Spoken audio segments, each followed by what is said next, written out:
Léon, pourrais-tu nous parler des différents âges de l'existence? Alors, oui, effectivement, je voudrais signaler que au cours d'une vie humaine, disons, établir ça dans un espace de temps d'un siècle, hein, avec l'augmentation de l'espérance de vie, on va bientôt tous au moins atteindre 100 ans dans quelques années. Euh, Étant donné donc ce siècle auquel on a droit, je simplifie un petit peu évidemment, il est très important de savoir que entre le bébé qu'on a été, le nouveau-né qu'on a été et l'âge qu'on a maintenant, il est déjà certain qu'il y a un univers de différence. Entre un adolescent de 16 ans, par exemple, qui se souvient encore un petit peu de l'enfance, qui n'atteint pas encore évidemment l'âge adulte, il se trouve dans une situation où il se rend compte que c'est triste d'avoir perdu la spontanéité de son enfance et par contre, il espère acquérir le plus vite possible la puissance de l'adulte. Il sent très bien qu'il se trouve loin d'une ancienne structure et pas encore devant une nouvelle structure. Donc, si on se met dans la peau d'un adolescent, on se rend très bien compte que on dépend d'étapes d'âge, c'est-à-dire que selon l'âge qu'on a, on n'est plus tout à fait pareil. Alors, on constate que un des cycles les plus importants des âges, c'est 6 ans. Le changement de structure de l'âge se fait selon un certain nombre de critères, et un des plus importants, c'est celui de 6 ans, pas 7. Souvent, les gens pensent à 7 parce que c'est le 7e siècle, parce que, en fait, le 7 est lié à la périodicité sexuelle, c'est pour ça qu'on met souvent le 7. Mais dans le cas de l'âge, c'est pas le cas. Vous avez la petite enfance qui est de 0 à 6 ans, de 6 à 12, vous avez le grand âge, si je puis dire, de l'enfance, 12 étant le couronnement de cette période. À 12 ans, un enfant de 12 ans, c'est la plus belle, ça il faut le savoir, c'est la plus belle, le plus beau corps, le plus bel système humain que l'on puisse imaginer. Parce que la plénitude de la spontanéité est atteinte.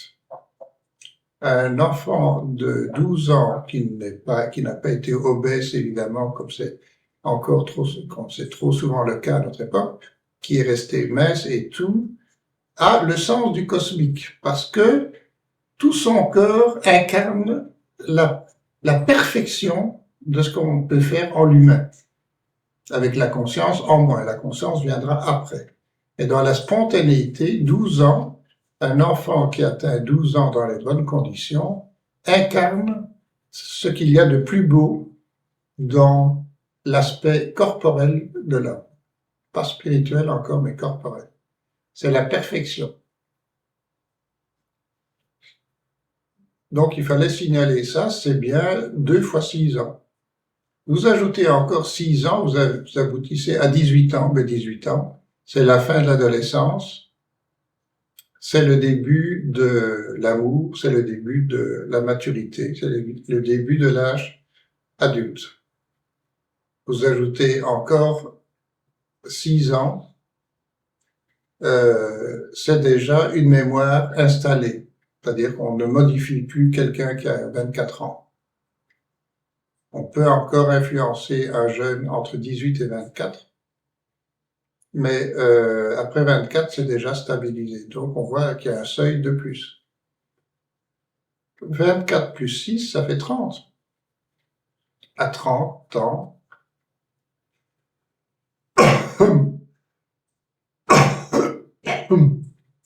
à 30 ans, on se rend compte que, enfin, la personne qui a 30 ans se rend compte que tout le charme de la jeunesse s'arrête. C'est très inquiétant pour évidemment quelqu'un qui a 30 ans, parce que quand on est jeune, on bénéficie d'un charme extraordinaire qu'on appelle la jeunesse. C'est-à-dire qu'on ne doit rien faire et on jouit de cette nature qui pousse en soi. On ne doit rien faire. À partir de 30 ans, on se rend compte que si on ne fait pas un effort par soi-même, eh bien, toutes ces qualités vont disparaître progressivement. Tous ceux qui sont passés par 30 ans, qui se rappellent de cette sensibilité, savent cela. Alors, 30 plus 6, ça fait 36 ans. Là aussi, on se rend compte de quelque chose d'énorme. À 35 ans, de façon précise, c'est-à-dire un an avant 36, on sent que le cordon ombilical qui nous reliait avec la nature spontanée est coupé. À 35 ans, on peut plus s'appuyer sur cette force biologique qui nous rend beau ou laid, peu importe, et qui nous rend automatiquement être sans que l'on doive faire le moindre effort.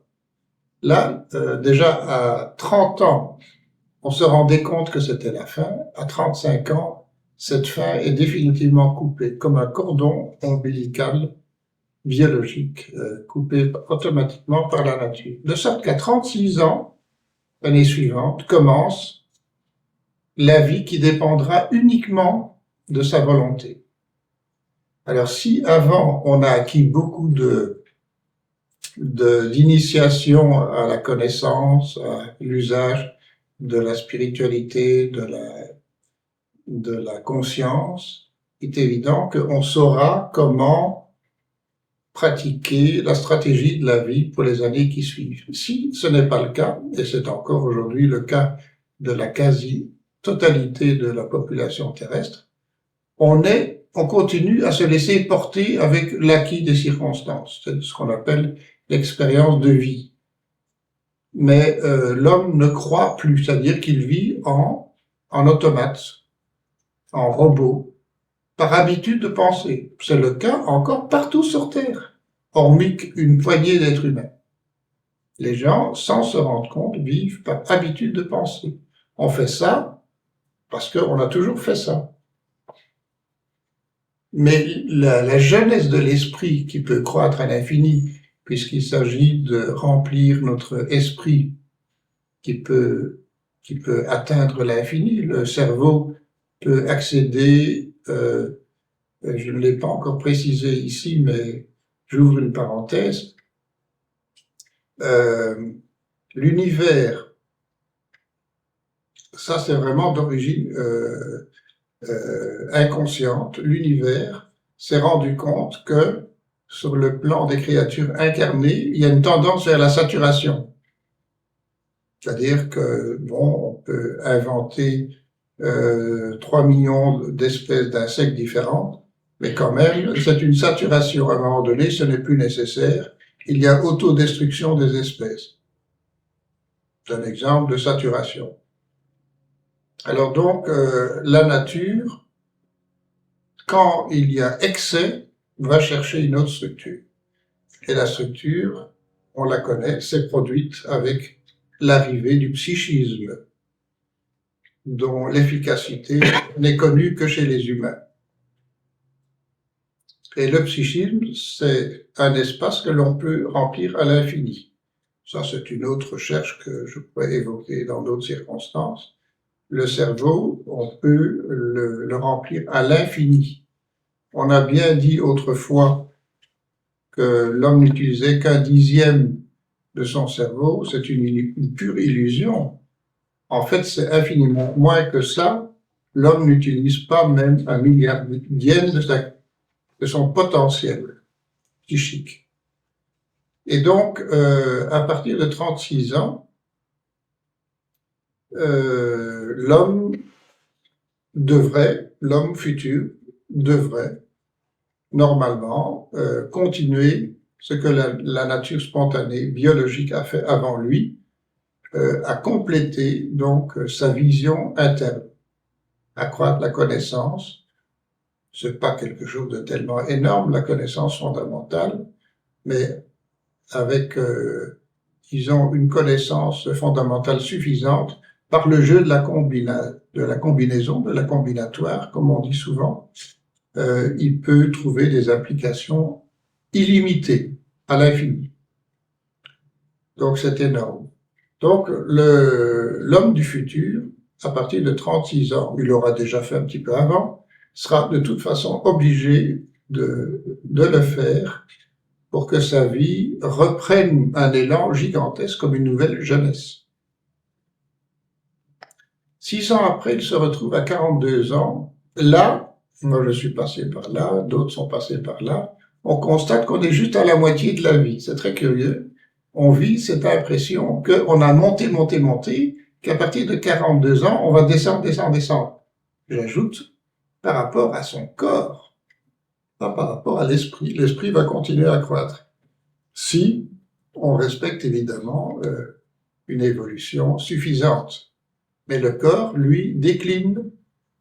Ça se remarque pas au niveau de la santé, ça se remarque au niveau de la puissance physique. Hein, vous n'avez pas beaucoup de sportifs à partir de 42 ans. En général, déjà à 35-36, ce sont les derniers. Parce que jusque 35, on l'a vu, on profite d'une pulsion biologique, naturelle. Donc on s'appuie sur cette pulsion. On n'a presque rien à faire. Un sportif ne doit pas faire grand-chose. Hein. Il ne demande pas mieux que de s'éclater. Parce que la nature produit trop d'énergie. Et bien sûr, si la nature produit trop d'énergie, c'est pour savoir combattre, lorsqu'on était primitif, pour savoir combattre les dangers de la terre et assurer sa subsistance. Il fallait effectivement trop d'énergie. Mais dans le monde moderne, avec trop d'énergie, que faire? Violence, par exemple. Donc, on introduit le sport, on introduit les jeux de Rome, on introduit tous les moyens qui permettent à l'homme de sortir son excès d'énergie. Mais à 42 ans, c'est fini. Il n'y a plus de sportifs à 42 ans, du moins au niveau olympique. Ce sont plus des gens qui font du jogging, par exemple, pour entretenir une certaine qualité. Donc, on change d'univers. C'est plutôt l'esprit qui prend de l'importance. C'est l'esprit, parce que l'esprit peut continuer à évoluer, mais le corps plus. 42 plus 6, ça fait 48. On arrive à ce qu'on appelle le 7 x 7, c'est-à-dire 49 ans, une période où on atteint un très très bon équilibre. En fait, c'est exactement 48 ans où on a fait, disons, le plein de l'expérience du corps. Le corps comprend très bien comment ça fonctionne, en principe. On peut très bien comprendre comment le corps fonctionne. Le corps signale tout ce qui va moins bien, on l'entend, on le sent. Et donc, on est capable de bien faire tourner la machine du corps. Il faut bien reconnaître qu'avant, les jeunes, appelons que tout ce qui est avant sont les jeunes, vivent de fantasmes et d'illusions. Les fantasmes sont nombreux, mais qui ont un rôle existentiel, bien entendu. Par exemple, le fantasme de l'amour. Vous savez que lorsqu'on tombe amoureux, avec, disons, le coup de foudre, on ne pense plus qu'à l'autre, mais d'une façon telle que on change d'univers en un seul coup. En l'espace de quelques secondes, on est tombé amoureux. D'ailleurs, en français, on utilise le mot tomber parce que c'est comme une chute et on dépend de l'autre. Donc la nature a prévu des dépendances énormes, qu'on appelle plus globalement des fantasmes et des choses comme ça, qui sont nécessaires. À 48 ans, tout ça disparaît.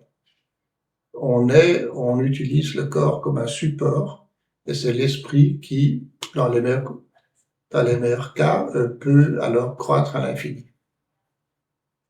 Et ainsi de suite, vous ajoutez des tranches de 6 ans, parce que après ça a moins d'importance. Et vous voyez, l'âge, c'est vraiment un système structuré.